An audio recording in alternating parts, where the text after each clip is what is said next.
Chào mừng quý vị và các bạn đã quay trở lại kênh Dr. Vet cùng chăn nuôi Việt Nam phát triển. Trong chăn nuôi gà thịt, các nhà chăn nuôi luôn mong ước đàn gà nhà mình luôn mạnh khỏe, ít bệnh tật, sinh trưởng tốt. Tuy nhiên, do chăn nuôi càng lâu thì mầm bệnh trong môi trường càng nhiều và biến chủng ngày càng đa dạng.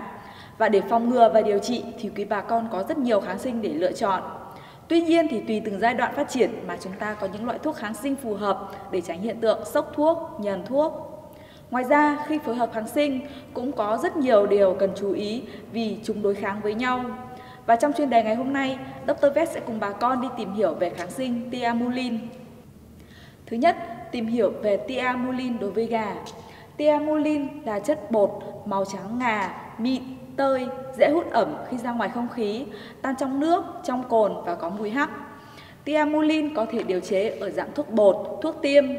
Thuốc hấp thụ nhanh vào máu sau khi tiêm 1 đến 2 giờ với nồng độ Thiamulin đạt cao nhất trong máu 7 đến 8 microgram trên ml, duy trì hiệu lực tác dụng từ 8 đến 10 giờ. Sau đó thải ra ngoài 24 đến 36 giờ thì hết hẳn. Thiamulin thâm nhập vào các tổ chức phổi, biểu mô, phế quản, ruột và các tổ chức khác với nồng độ cao hơn liều ức chế tối thiểu. Khả năng diệt mầm bệnh rất tốt, vì vậy Thiamulin để đặc trị các bệnh trên gà như là viêm khớp, CRD, hen suyễn, viêm màng túi khí. Thiamulin rất an toàn trong liều sử dụng, ngay cả khi sử dụng liều tăng gấp 3 lần và cũng không có tác dụng phụ. Thiamulin không gây hiện tượng kháng thuốc như các chế phẩm khác. Một số báo cáo khoa học chỉ ra rằng Thiamulin kết hợp với nhóm kháng sinh Terrasilin như sản phẩm Doxilin hoặc Oxyterrasilin cho thấy hoạt tính kháng khuẩn gấp 2 lần đến 8 lần so với Thiamulin đơn thuần. Điều này đặt nền tảng lý thuyết cho việc sử dụng Thiamulin kết hợp với cả Doxycycline. Thiamulin rất đa dụng, do đó có thể sử dụng cả đường uống và đường tiêm đều cho kết quả tốt, nhanh, rẻ tiền và ít bị kháng thuốc, ít gây độc cho người nếu mà có tồn dư. Và sau một đợt điều trị bằng Thiamulin thì vật nuôi sẽ rất nhanh hồi phục và không bị chột. Ngoài ra thì hôm nay Dr. Vet cũng xin chỉ ra một số câu hỏi thường gặp khi mà quý bà con chăn nuôi gà sử dụng Thiamulin. Câu hỏi thứ nhất là tại sao khi tôi dùng Thiamulin cho đàn gà nhỏ nhà mình và rất hay xảy ra hiện tượng là gà bị bại liệt, khiến tôi rất hoang mang. Bà con chú ý là hiện tại thì đây là hiện tượng thường gặp, nhưng bà con cần hiểu đúng bản chất sự việc. Vì sao lại bị như vậy và khi gặp thì xử lý như thế nào, làm thế nào để còn không gặp hiện tượng này nữa. Hiểu đúng, Thiamulin là kháng sinh rất an toàn, rất tốt và không gây liệt cho đàn gà.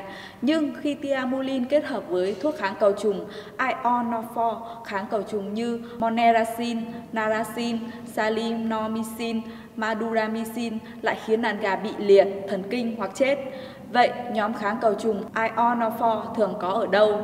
Do đặc thù chăn nuôi nhỏ lẻ của Việt Nam chiếm đa số, cộng thêm khí hậu ẩm ướt, gió mùa nên các bệnh về đường ruột nhiều, tỷ lệ mắc cầu trùng trong chăn nuôi gà rất chi là cao. Vì thế, nhóm Ionophor được một số công ty sản xuất cám sử dụng để giúp đàn gà của bà con hạn chế bệnh cầu trùng và viêm ruột. Do vậy, nếu khi sử dụng Thiamulin để điều trị bệnh kết hợp với việc sử dụng cám có chứa Ionophor thì đàn gà của bà con có hiện tượng bị bại liệt. Câu hỏi thứ hai là tại sao khi tôi dùng cám này trộn với Thiamulin lại không sao mà khi tôi trộn với một số sản phẩm cả khác thì gà lại bị liệt hoặc thần kinh? Như câu thứ nhất thì Dr. Vet đã giải đáp với bà con về thắc mắc vì có thể trong cám có chứa nhóm kháng cầu trùng Ionophor. Vì vậy, trước khi dùng kháng sinh Thiamulin trộn vào cám thì quý bà con nên hỏi trực tiếp nhân viên thị trường bên cám là có trộn được Thiamulin hay không ảnh hưởng trực tiếp đến sức khỏe của đàn vật nuôi nhà mình.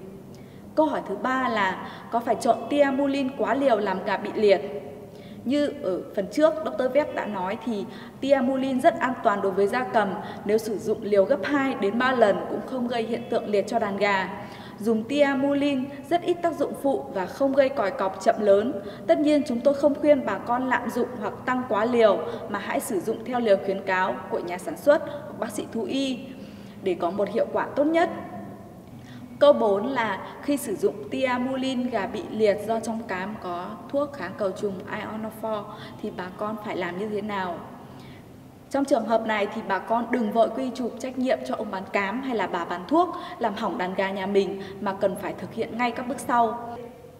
Bước thứ nhất, cho gà uống ngay CKC theo liều cao là 100g CKC trên 200 kg gà nếu không tự uống được thì bà con cần bơm trực tiếp vào mồm gà.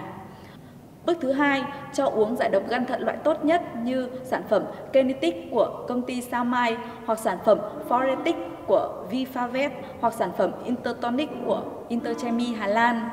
Như vậy, qua chuyên đề kỳ này thì Dr. Vet đã giới thiệu đến quý bà con về Thiamulin và một số chú ý đối với Thiamulin cho gia cầm, đặc biệt là gà. Và còn rất nhiều chú ý khác về một số sản phẩm kháng sinh đối với vật nuôi. Vì vậy, rất mong quý bà con hãy đăng ký, theo dõi, ủng hộ các video của Dr. Vet để Dr. Vet có nhiều động lực để ra nhiều video thú vị và bổ ích hơn. Chúc bà con chăn nuôi ngày càng thành công. Xin chào và hẹn gặp lại!